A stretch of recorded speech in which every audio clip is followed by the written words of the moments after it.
ખેડૂતોના રાત ઉજાગરા હવેથી બંધ, કેમ કે અંશ કંપનીના ઝટકા મશીન ઉપર સરકારની ₹15,000 સુધીની સબસિડીની જાહેરાત. ઝટકા મશીનની આખી કીટ હવે ખેડૂતોને પડશે ખાલી ₹2,500 થી 3,000 માં.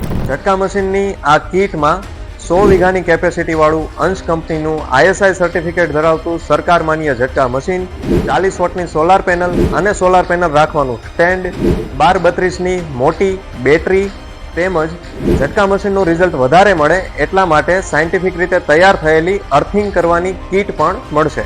અને હા, આ બધી જ વસ્તુ ખેડૂતોને પડશે ખાલી ₹2,500 થી 3,000 સુધીમાં. તો ખેડૂત મિત્રો, હવે રાહ શેની જુઓ છો? આ ભાવમાં તો ખાલી બેટરી કે ખાલી ઝટકા મશીન મળતું નથી. એ પાછું સરકાર માન્ય હેવી ક્વોલિટીનું ઝટકા મશીન, 100 વીઘાની કેપેસિટીનું અંશ કંપનીનું ઝટકા મશીન. સબસિડી માટેનું પોર્ટલ ખાલી 7 દિવસ માટે જ ખુલ્લું છે. ખેડૂત મિત્રો, આ યોજનાનો લાભ લેવા માટે આજે જ તમારી નજીકના વિસ્તારના અંશ કંપનીના માન્ય ડીલરનો કોન્ટેક્ટ કરો અને વધારે માહિતી મેળવો અને ₹10,000 થી 12,000 સુધીનો જે ફાયદો મળે છે તે આપ મેળવો.